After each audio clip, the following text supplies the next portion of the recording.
За эрхэм үзэгчдээ өдрийн мэнд хүргэе. Электрат цаг ярилцлага ээлж дугаарыг хүргэх гэж байна. Энэ удаа бид онц бөгөөд бүрийн эрхтэлчин сайд доктор Хасбазрын Бэхбаттай харилцах болно. Танд өдрийн мэнд хүргэе. Өдрийн мэнд. Хасбазрын Бэхбат Монгол Улсын их сургуулийн олон улсын харилцаа нийтийн удирдлагын сургуулийн зочин профессор, онц бөгөөд бүрийн эрхтэлчин сайд доктор. 40 гаруй жилийн турш олон улс судлал гадаад харилцаа дипломат албанд ажилласан тэрээр 1973 онд Москвагийн гадаад хэлний дээд сургуулийг олон улсын харилцаа Франц хэл судлалаар суралцсан төгсжээ. Гадаад явдлын яамд төлөвлөлт баримтжиг боловсруулах хэлцээс ажлын гараагаа эхэлж түүнээс хойш 1975 онд Франц улсад суух атшээ. 1993-аас 98 онд Франц улсад суух онц бөгөөд бүрийн эрхтэлчин сайд, 2001-ээс 2005 онд Женев, Швейцарын элчин сайдын яамыг хавсран суух онц бөгөөд бүрийн эрхтэлчин сайд, 2007 онд Америкийн нэгдсэн улсад суух онц бөгөөд бүрийн эрхтэлчин сайдаар ажиллаж байв. Мөн гадаад харилцааны яамны газар хэлтсийн дарга, төрийн нарийн бичгийн дарга, бид сайд, Монгол Улсын ерөнхийлөгчийн зөвлөх зэрэг албыг хашиж байжээ. Өдгөө тэрээр электрат хөдөлгөөний дэмжигч гишүүн юм. За бидний урилгыг хүлээж авч студид ярилцах байгаа явдалд баярлалаа. Тэгээд юун түрүүнд электрат хөдөлгөөнд электрат цагийн зочдоос би энэ электрат хөдөлгөөнд орсон шалтгааны талаар тодруулаад байгаа. Таны хувьд яагаад энэ электрат хөдөлгөөнд орох болсон юм бэ? За бас электрат хөдөлгөөн бол зөв хүнийг дэмжинэ гэдэг байгаа тийм. Зөв хүн гэдэг. Энэ бид ардчлалд шилжээд 30 жил болж байна. 30 жилийн түүх гэдэг бол их ариун юм байгаа. 30 жилийн босгон дээр одоо яах ёстой юм бэ гэдэг асуудал бол заавал гарах ёстой. Тэр асуудал өнөөдөр манай тулгарчаад байна гэж ингэж харж байгаа юм л та. Тийм учраас энэ электрат хөдөлгөөний зорилго, зарчим, үйл ажиллагааны чиглэлийг би бол сайшаан дэмжиж хамтарч ажиллах одоо энэ урилгыг хүлээж авсан гэж хэлмээр байгаа. Электрат гэдэг үг маань ер нь өөрөө сонгогчдол гэсэн үг шүү дээ. Яг уу бүр тодорхой ярих юм бол тодорхой зорилгод нэгдсэн сонгогчдын нэг хэсэг гэж ингэж бас ойлгож болох юм байна. Ер нь бол асуулт гардаг шүү дээ. Үгүй зөв хүн гэж чиний хэлээд байгаа юм бэ? Юу хэлээд байгаа юм бэ гэж ингэж тийм ээ. Би бас энийг бодож үзсэн юм аа. Их олон янзын юм ярьж тайлбарлаж болно. Гэхдээ зөв хүн гэдэг бол ер нь ганцхан шалгуур байна гэж би хараад байгаа юм. Том гол шалгуур. Тэр нь болохоор хувийн гэхээсээ юуны өмнө нийтийн эрх ашигыг боддог. Нийтийн эрх ашигыг урдаан тавьдаг, уртл болгодог. Бусдын захируулдаг хүнийг хэлнэ гэж. Тэгж л би томьёолмор байгаа юм. Тэгээд ийм хүн бол өөрөөр хэлбэл нийтийн эрх ашигыг л юуны өмнө болгодог. Өмнө тавьдаг ийм хүн бол юу вэ гэхээр өөрөө бол мэдлэгтэй, боловсралтай, соёлтой, шудраг, зарчим, жинтергээд энэ нэг одоо үн цэнтэй зүйлүүд байна шүү дээ. Тийм ээ, энэ хэмжээнүүд байна шүү дээ. Энийг өөрөө агуулдаг байхгүй юу?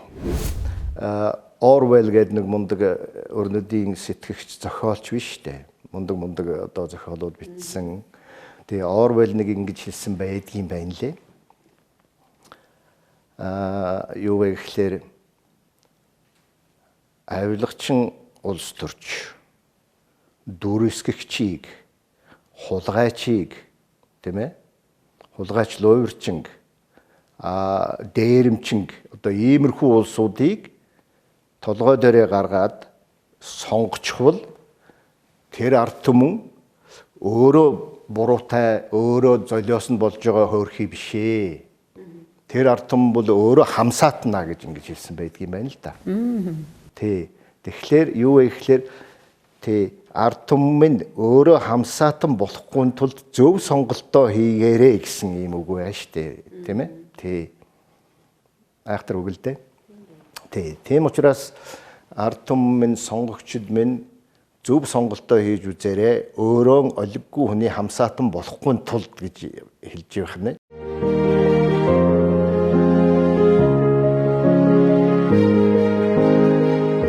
Зөв хүнээ дэмжих электрат хөдөлгөөн. Тэгээ үнэхээр одоо ингэ зөв хүмүүсийг сонгох итгэл ер нь нийгэмд хэр байх шиг байна. Ер нь бол яг уу Сэхэтэн талын улсуудыг бол илүү хийсвэр сэтгэгчд гэдэг ингээд их голдог штэ. рационалист биш ч гэж яах шиг одоо тийм. Тэр тал нь үнэн байх. Гэлээ гэхдээ тийм гэгээлэг юм руу тэмүүлэхгүйгээр одоо ерөөсөө явж болохоо байцсан байна шүү дээ. Тий. Тэмүүлэх асуудал байхгүй юу? Үр дүнг бол урьдчилан тооцоол хараа байхгүй шүү дээ. Тий. Тэмүүлнэ гэдэг чинь бас тодорхой үр дүн гарнаа л гэсэн үг. Ер нь манай улс төрийг засах ганц гарц бол юу вэ гэхээр шинжлэх юм байна. Шинжлэх. Тийм ээ. Тийм л байна. Түүнээс биш юу гэдгийг энэ тэндээс гэдэг юм уу элдв аргаар хүч төрөх тухай асуудал бас биш л дээ. Энэ бол биш юм байгаа юм. Тийм. Нийгэм маань сонгогчд маань өөрөө ухамсартайгаар сонгож зөв улсуудыг оруулж байж энэ улс төрийн механизм, улс төрийн амьдрал өөрөө тий зөв зам руугаа эргээд орох ёстой юм аа л гэж. Ингэж л бодогдож явах юм. Өнөөдрийн энэ нөгөө сонгуульд авж байгаа тогтолцоо өгч байгаа гэхүү те тогтолцоог харахаар залуучууд ерөөсөө сонгуульд оролцдоггүй нэг юм жишг байдаг те яхаар нөгөө юм настайчууд л нэг сонгуулаа өгдөг. Тэгэхээр яг энийг та юу гэж хараад байгаа? Энэ залуучууд одоо тэр сонголт хийх гэдэг ийм ойлголтыг бүрэн дүүрэн авч чадаагүйтай холбоотой гэж ойлгох уу? Эсвэл одоо бүр итгэл алдарсан хэлбэр гэх үү? Энэ чинь улс төрчдийн үе солих тухай асуудал байхгүй юу? Тийм ээ? Бүхэл бүтэн одоо үеийг одоо солих тухай асуудал юм байна. Тийм учраас залуучуудыг сонгуульд аль болохоор татаж төлхөө оролцуулах манай нийгмийн одоо хүлээлт буюу нийгмийн шаардлага гэж ингэж хараад байгаа юм. Зүгээр чухам залуучууд зохих хэмжээнд яагаад оролцохгүй вэ гэдэг дээр бол анализ дүгнэлт бол хийсэн юмнууд бас байдаг л да. Тий байдаг. Яагаад гэвэл тэд маань өөрсдийн хүсэл эрмэлзэл хамаг юм энэ улс төрийн хүрээн дотор эсвэл улс төрийн амьдралын энэ замаар хэрэгжихгүй саад дотор ихтэй байгаа байдал тэднийг урмыг хугалж байгаа байж болно. Тийм ээ. Өөрөөр хэлбэл нийт нийгмээ дагаж хангалттай бухимдаж чадахгүй байгаа байхгүй юу? Тэр тэгж хангалттай бухимдахаасаа өмнө тэр нөгөө нэг нийгмийн итгэх болж хөгжихөөс өмнө тэг гараа хумхаад урам хугараад за болигээд ингээ хайчиж байгаа нэг ийм л байдал байгаа шүү. Түүнээс биш өөрийнхөө ирээдүй, ойрын ирээдүй буюу өөрийнхөө хувь заяаг сонирхгүй хүн гэж байхгүй шүү дээ, залуу хүн гэж байх. Зөв хүнэн дэмжих электорат цаг. Таны хувьд бол 40 гаруй жил энэ дипломат албанд ажилласан хүн бах тий. Тэгэхээр сүүлийн үед бол энэ дипломат албаны талаар яригдж байна. Ялангуяа энэ дипломатуудтай холбоотой хилэмж тасрахгүй байгааг анзаарч байгаа байх. Тэгэхээр юу гэдэг яг энэ дипломат албатай холбоотой бодлого алдагдчихв. Эсвэл одоо энэ дипломатанд ажиллах хүмүүсийг бэлтгэх тэ одоо бүр ингээд шат суурн буруудчихв. Энэ дээр ямар дүгнэлт хийж байна? Улс төрийн оролцоо гадаад харилцаанд хүртэл нөлөөлөд тэ хамгийн гол нь тэр дипломат ёс зүй сахилах дэг журмыг мэдхгүй ийм улсуудыг яг нэг үлгэд дипломат албанд томилж байгаа явдал бол ийм алдаа харахгүй л шалтгаан болж байгаа бол шалтгаан болж байгаа бол гэж би өвдө боддог. Би юу 43 жил ажиллаад 4-5 жилийн өмнө тэтгэвртэй гарсан мэргэжлийн дипломат энэ л гадаад харилцааныхаа салбартай ажилласаар байгаа л шат дамжлагыг бол бүгдийг одоо дамжаал ингээл тэгэл дуусгасан юм хүн л дээ. За өнөөдөр ингээд харахад дипломат албаны нэр хүнд үнэхээр одоо навс унаж гэж одоо хэлж болно. Навс унаж гин. Би тэрийг хараад их сэтгэл эмзэглэж байгаа юм л да.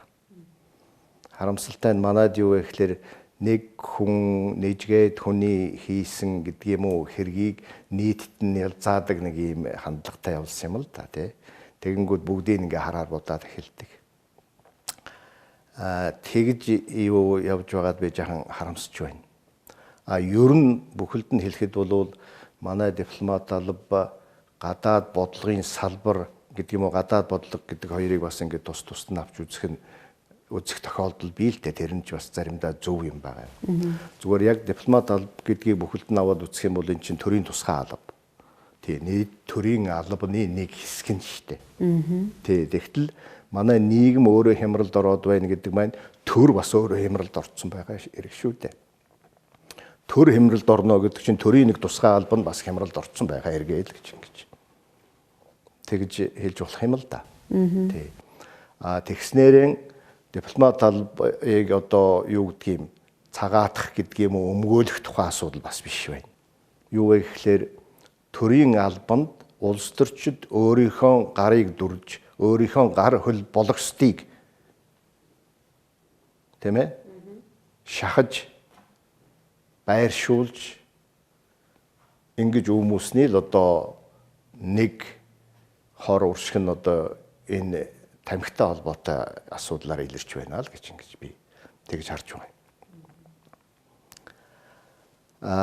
Ер нь яг гадаад яамны хэмжээнд аваад үзэх юм бол хүний нөөцийн ч гэж ярьдаг боловсон хүчний бодлого бол олигтой юм байхгүй л дээ. Хүний нөөцийн бодлого гэдгийг мэдэхгүй улсууд тэр дээр нь гэдэг юм уу захиргаанд нь суухлаар чинь ямар бодлого байх вэ? Зүгээр л өөр янз бүрийн мэргэжлийн улсууд л тэр захиргаа боловсон хүчний асуудал дээр сууцгааж яадаг.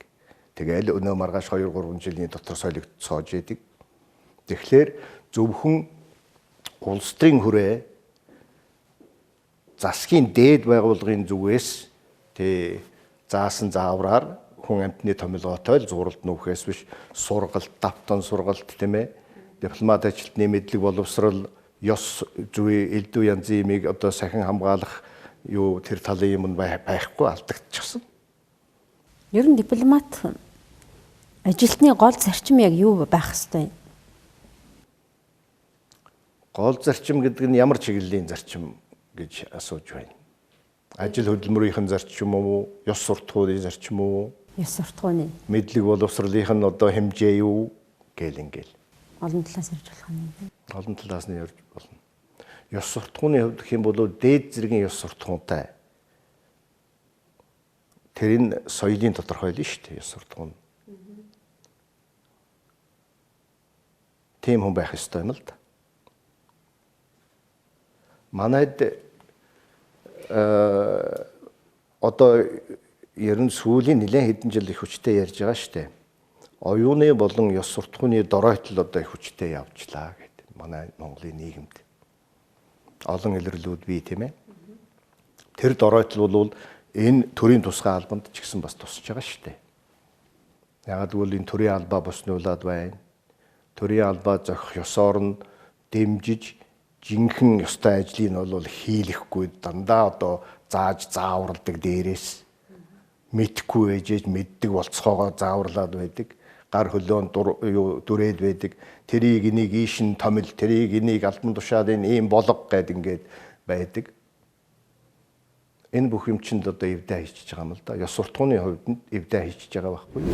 Би өөрөө 90 оноос хойш улс төрд орохгүй. Улс төрийн аль нэг хүчин хүн байдгийм үү тийм юмыг даахгүй гэсэн одоо ийм юм баримтласаар ирсэн. Тий. Хэцүү юм байлээ, амаргүй юм байлээ. Тал талаа шахаад байдаг. Тийм л юм байлээ. Гэхдээ яг зүгээр боломжийн хэрээр яг тийм чиг шугамаа бариад зүтгэсээр л ирсэн. Боломжийн хэрээр гэдэг нь болсон гэсэн үг шүү дээ. Тий, болсон. Одоо хараад байхад түрүүн би нэг хэлсэндээ санааг нь тий. Улс төрөөр далимдууж гэдэг юм уу, улс төрд хоохойлж албан тушаал эрх мэдлийн төлөө зүтгэдэг улсуудын тоо хэмжээ их нэмэгдсэн байна лээ гэж. Тэр бол ингээл өдөр тутам харагдаж л байдаг юм л да, харамсалтай. Сүүлд томилогдож байгаа элчин сайдуудаас ч харагдаж байна л да. Дандаа улс төрийн албан тушаалтнуудыг голчлон томилоод явуулж байгаа юм жишг гэх үү те одоо бараг тогтцсон. Тий, өөрөөр хэлбэл нөгөө нэг төрийн албаны тухай хууль чинь хаана байна вэ? Шинжилсэн гээд байгаа чинь хаана байна ээ? Мөрдөх юм уу, гүй юм уу? Мөрдөж байна уу, гүй юу гэдэг байдал одоо харагдаж эхэлж штэ. Таныг одоо яг дипломатаар тий одоо эд ажиллаж явах үед ер нь ямар гомилгоогоор гэх үү одоо бодлогоор гэх үү явдаг байсан юм. 90 оноос өмнө ч одоо ганцхан намтай нам төвтэй нийгэм байлаа штэ. Нэг нам төвтэй нийгэм байлаа. Тэр үед миний өөрийн туршлагаас харах юм бол юу вэ гэхээр 70-80-аад онуудад энэ боловсон хүчний асуудал их цэгцэрсэн. За ер нь бол одоо тэр мэрит зарчим гэдэг нэлээд төлхөө үйлчилдэг байсан гэж би хэлмээр байна. Тухайн үед одоо тийм нэг улс төрийн томилгооч гэдэг юм уу байхгүй байсан бол ямар төвшөнд бэлтгэгдсэн учраас одоо ингэж дипломатаар томилогдож, элчин сайдаар томилогдож явж ирсэн. Та бол их сургуулаа төгсөөд Монголдо ирж ажиллаад удаагүй байхдаа ачаагаар явж ирсэн байна гэж би чинь тийм Москвад олон улсын харилцааны сургуулийг 73 он төгссөн юм. Баруун Европын орнууд за тэгээ гол нь одоо гадаад Франц хэлээр тэгээ төгссөн. Сургууль төгсөж ирээд төлөвлөлт баримт бичиг боловсруулах гэж одоо хэлье да. Хэлтэст ажиллаж эхэлсэн.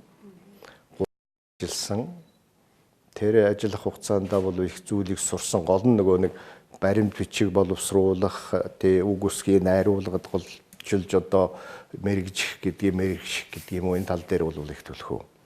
Тэгээд гадаад бодлогын төлөвлөлт гэж юу юм гэдэг маань их өргөн хүрээтэй харах хэрэгтэй болно шүү дээ. Энэ арга юу эвслийг бол эзэмших тал дээр энэ өнгөрсөн тэр 3 жил бол их хэрэгтэй байсан л та. Тэгээд Парис томилогдож ажилласан. Парис элчин сайдын яамд голдуу соёлын асуудал хариуцж исэн, ЮНЕСКОтой харилцсан, Францтай соёлын харилцаа хөгжүүлэх гээд. Тэгээд 5-6 жил болоод эргэж ирээд мөн одоо нөгөө нэг төлөвлөлт баримт бичиг боловсруулах хэлцтэй эргээд ажилласан. Тийм хүн байгаа юм. Хожим 90 онд би аспирантур төгссөн Москвад. Тэ түүхийн ухааны докторийн зэрэг хамгаалаад ирсэн. Тэгээд Монгол улсын анхны ерөнхийлөгчийн гадаад бодлогын зөвлөхөөр ажилласан. Туслах зөвлөхөөр ажилласан. Түүний дараа би түрүү ярьж ирсэн да гадаад яамд бол орлогч буюу дэд сайд за газар хэлтсийн дарга тэгээд хэд хэдэн газар элчин сайд төрийн нэрийн бичгийн дарга гэдэг ингээд ер нь бүхий л одоо засаг захиргааны гэж одоо хэлье да захиргааны тэр юу ажлуудыг бол шат дараалан хийсэн хүн л дээ.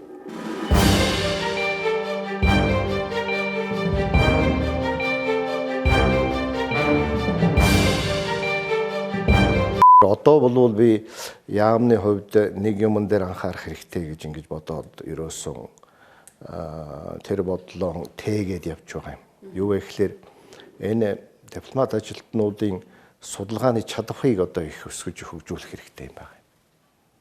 Орчин үеийн дипломат хүн бол хамгийн түрүүнд шинжээч байх хэрэгтэй. Одоо орсоор буюу тэг нийтлэг хэлээр аналитик гэж байна шүү дээ. Тийм байх хэрэгтэй. Түүнээс биш дээрээс нэг хөлөнгөт зааг л ухс хийгээд байдаг биш. Цэвэр одоо тийм ёслын юм уу зохион байгуулах юм хийгээд гүгээд байдаг биш. Тэ. Бодит байгаа процесст анализ хийж яах ёстой юм, юу хийх ёстой юм, юу гэж үнэлэх ёстой юм гэдгийг маш оновчтой бодиттойгоор гаргаж ирдэг ийм чадварыг эзэмших ёстой юм л да. Тэгээд тэр ч үндсэн дээр тийм бишээ ингэхэн зүйтэй гэж хэлж чаддаг болох хэрэгтэй байна. Манайх чинь нэг хэсэг тэг заахын нэг хэсэг ч байхаа сүүлийн 5 жилиг аваад үзэх юм бол бас гадаад бодлого гэдэг энэ хүрээндээ 1-2 удаа бодолж л байлаа штэ. Төвийг сахих бодлого хэрэг дээрээ байгаа. Тэрийг одоо албажуулах гэдэг юм уу эрх зүйн одоо хувьд хэлбэршүүлнэ гэдэг туучих жишээтэй. Тийм ээ. Одоо бидний ярьж байгаа зүйл чинь нөгөө нэг Шанхай хамтын ажиллагааны байгууллагууд эсхүү жинхлэх үү үгүй юу гэдгийг асуудалж байж л байна. Ер нь ба штэ энэ томилгооны тухай асуудалж байж л байна штэ. Энэ элчин сайд буюу тэр хэмжээнд томилогдох процедур энэ үйл явц нь өөрөө манад төлөвшөөгүй. Өөр хоорондоо зөрчилтэй хэсгүүдээс бүрэлдээд байгаа юм л да. Гэхдээ тэрийг засъя гэхэд засч чадахгүй л одоо яваад байгаа байхгүй. Ер нь манай энэ төрийн албаны хэмжээнд юмд нөгөө шүүмжлэлтэй хандах юу байдал одоо маш их буурсан шүү дээ. Тийм ээ. Зүгээр л одоо тийм бэлэн рецепт маягийн юм л одоо юу яадаг. Тэ шүүмжлэлтэй юмд хандаж энд нь дутуу байна, энд нь илүү байна, ингэхэн зүйтэй гэсэн юм гарахгүйгээр эн чинь юм ер нь явахгүй шүү дээ.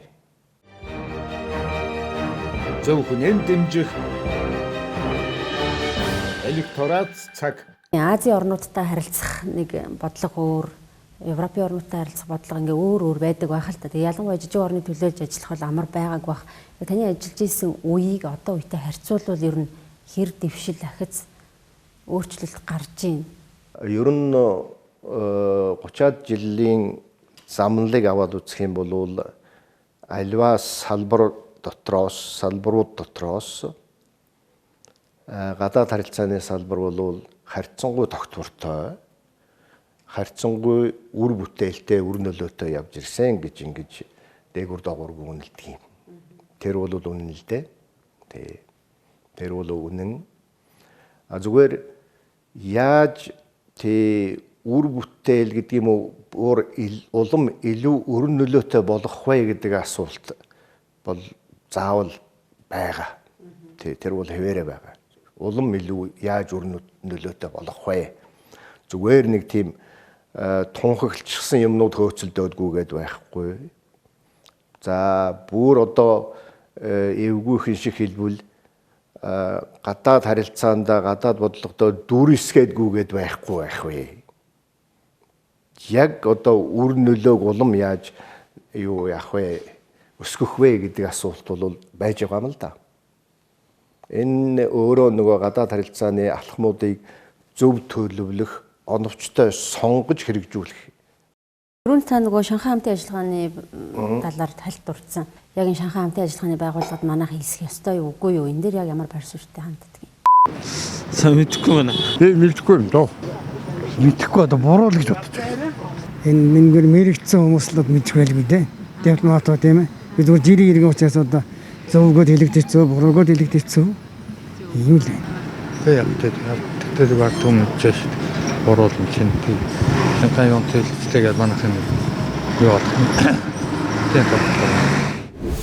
Манайх энэ ажиглагч орноор ороод өөрөөр хэлбэл ажиглагчийн статустай болоод чинь 15 жил болцсон л доо. Энэ 15 жилийн хугацаанд үнэхээр эсэх нь хэрэгтэй юм байна гэсэн ийм дүгнэлт гэдэг юм уу ийм байдал бий болоогүй байхгүй юу. Бидний нөгөө нэг эдийн засгийн хувьд ямар ашигтай байна вэ гэж ирэлхийлээд хараад байсан юм бол тэндээс юусоо гараагүй гэж хэлж болж байгаа. Монголын хувьд юу вэ гэхээр өөрийн нөгөө нэг гадаад бодлогын философи, гадаад бодлогын үзэл баримтлаа ингээ аваад үзэхлээр альва нэг ингээ шин бий болж байгаа байгууллагад зүгээр л одоо эсчдэг одоо ийм байж болохгүй байгаа юм л да. Бид чинь тодорхой үзэл баримтлалтай тийм ээ хоёр их горны дунд оршиж байгаа ийм улс чинь өөрийн гэсэн бодлоготой байх ёстой шүү дээ. Тэрийн одоо хар хайрцагныг нүү юуг нүү ямар ч гэсэн өөрийн гэсэн бодлоготой байх ёстой. Тэр бодлогод маань ингээд гүйгээд орчих гэдэг юм эсвэл одоо учир зүггүй тодорхой судалгаагүйгээр орчих чинь одоо хэрэгтэй юм уу гэдгийг л асуудал байгаа юм л да.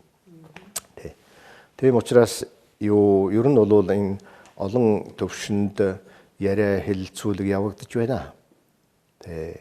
Эрдэм шинжилгээний байгууллагууд, шинжээч судлаачдын дунд энэ асуудал нэлээд хүчтэй яригдж байна, үзэж байна, харж байна. Тийм учраас гадаад бодлогын альва алхам хийхдээ маш сайн судалж, боловсруулж байж хийх ёстой юм аа гэхээс өөр юу хэлэх вэ, тийм ээ? Тий. Тэр бол ер нь цорын ганц үнэ л дээ. Гадаад бодлогын асуудлуудыг, гадаад харилцааны асуудлуудыг их тийм мэрэгжлийн төвшөнд ярьж шийдэж байх ёстой юм байна. Түүнээс биш зүгээр нийт нийгмийн хэмжээнд ярьж шийдэж идэг асуудал бас биш боловч тий нийт нийгмийн санаа бодол өөрөө маш чухал үүрэгтэй байхгүй. Тий. Хинэн химбэ энэ улсын улс төрчдөөс хинэн яг жинхэнэ их оронч хүн бэ. Хэнийг хилээд үг хинэн химбэ. Та энэ олон улсын харилцааг бол бие даасан шинжлэх ухаан гэж бараг тодорхойлсон гэх үү те ингэж хэлж ийсэн юм байна. Тийм. Олон шинжлэх ухааны уулзур огтлолцол дээр бие даасан шинжлэх ухаан болж хөгжиж байгаа юм аа гэж ингэж тэгж хэлэх ёстой юм байна. Улс төрийн шинжлэх ухаан жишээлбэл тийм ээ. Тий. Түүнээс гадна одоо янз бүрийн одоо сэтгэл зүй, психологийн асуудал хүртэл тэнд явж байгаа байхгүй юу? Соёлын асуудлууд тийм ээ. Соёл иргэншлийн асуудал. Түүх. Одоо энэ олон улсын харилцааны цаашдын өрнөл хөгжлийг шинжилж судлахдаа математик загварчлалыг хүртэл одоо ашигладаг шүү дээ.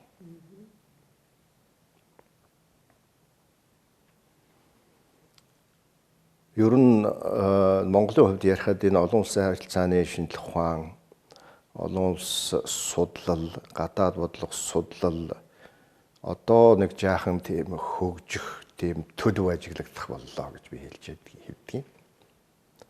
Олон улсын харилцаа гадаад бодлогын судалгааны чадварыг хөгжүүлж бэхжүүлэхгүйгээр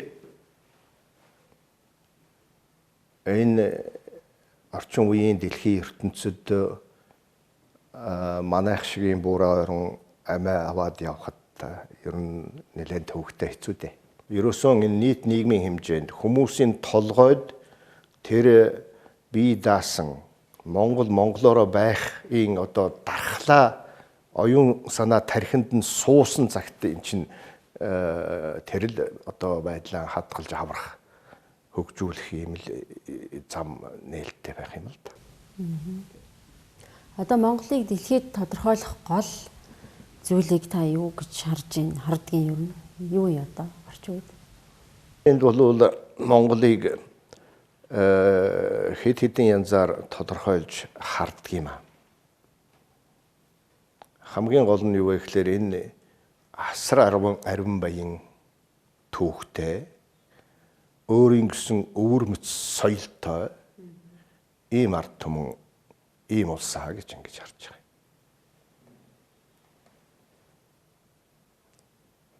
байгаа. Гол нь энэ тий нөгөөтэйгүр орчин үеийн одоо ертөнцид нийгмийн одоо зохион байгуулалт гэдэг талаасаа тийм ээ нийтлэг хандлага улс гүрний хөгжлийн хандлага гэдэг утгаар бол Монгол зохих байр суурин дээрээ зохих одоо замналаараа явж байна гэж ингэж үнэлж харж байгаа юм л да. Өөрөөр хэлбэл тий ардчилсан хөгжлийн зам. Нөгөөтэйгүр энэ улс болвол ер нь одоо их асар их хөгжлийн нөөцтэй улсаа гэж.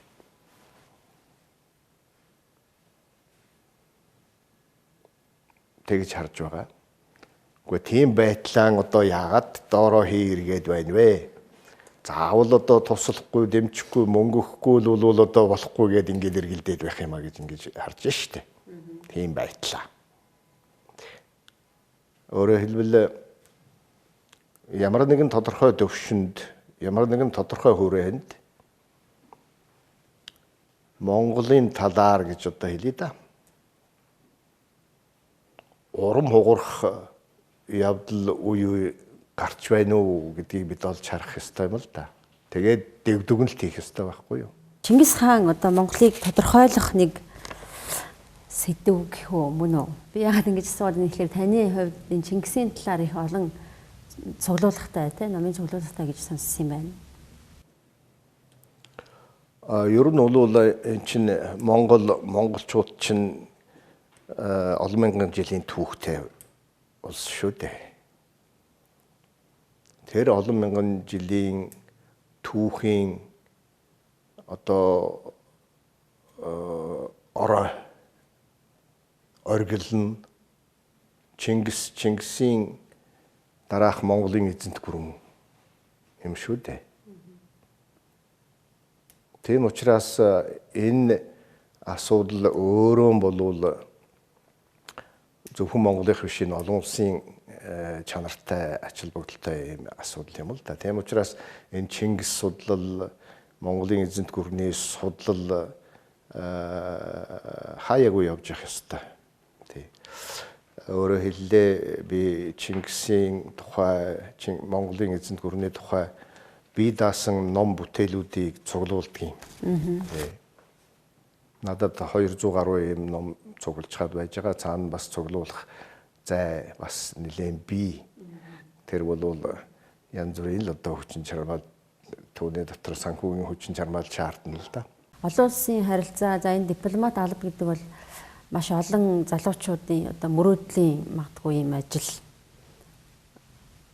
Ялангуяа одоо энэ элчин сайд гэдэг бол их л гоё холын юм уу те бага насны хүүхдэд талтыг санагддаг шүү дээ. Гэтэл та яг ийм мэрэгчлэр, ийм албанд их олон жил ер нь одоо тэтгэврт гартлал ажилласан байна.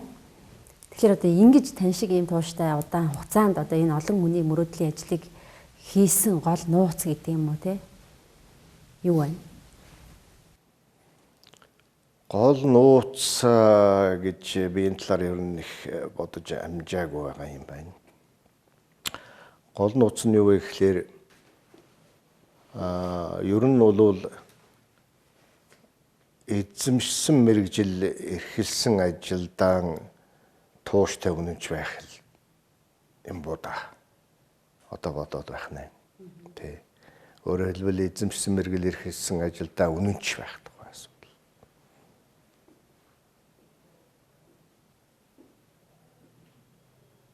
Тэр юм да. Түүнээс биш юу гэдгийг нөгөө нэг хөрөнгө мөнгө бодоол хувийн сектор руу ч юм уу шилжих бололцоо зөндөл байсан байх л та. Ерөн зүгээр бүхэлд нь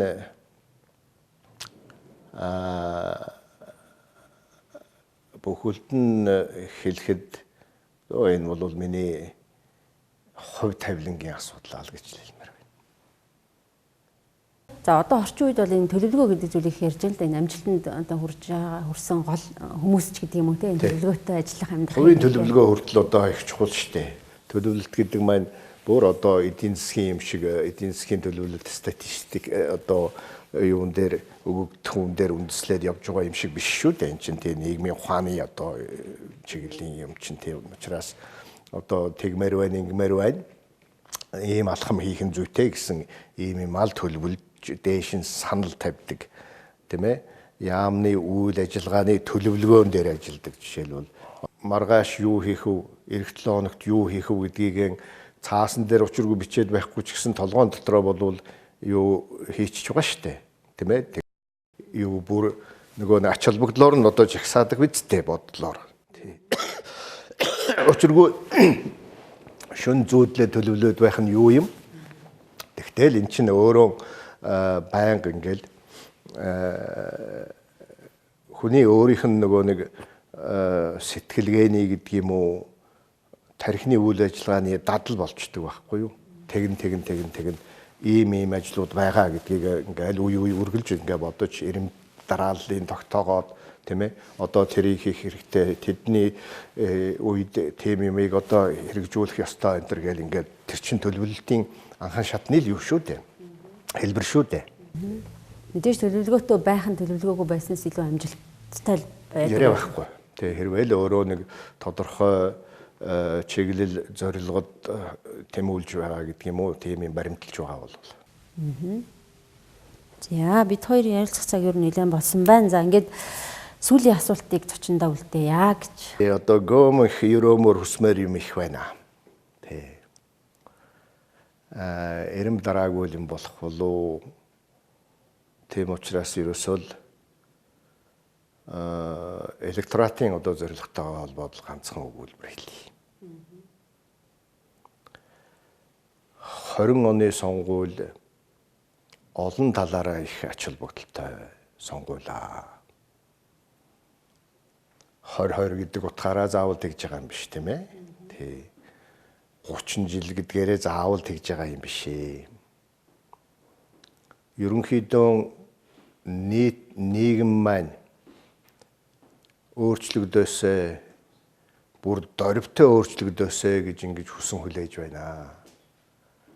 Хэрвээ тэр хүсэлт, хүлээлт энэ 20 оны сонгуулиар бас тодорхой тэр хүлээлтийн хариу тодорхой гарахгүй юм бол эддээ цаашид яах болдоо гэсэн ийм эмзэглэл, эрсдэл айхтар тод байна шүү гэж ингэж хэлмээр байна. Тийм учраас 20 оны сонгуульдаа залуу ахмад гэлтгүй өргөнөөр оролцож зөв сонголтоо хийцгээгээрэй л гэж ингэж хэлмээр байна. За баярлалаа, танд ажлын амжилт хүсье. За баярлалаа. Өнөөдрийн Монгол өөрчлөлт, сонгуулийн хувьсгал, хариуцлага, зөв хүнэн дэмжих электорат цаг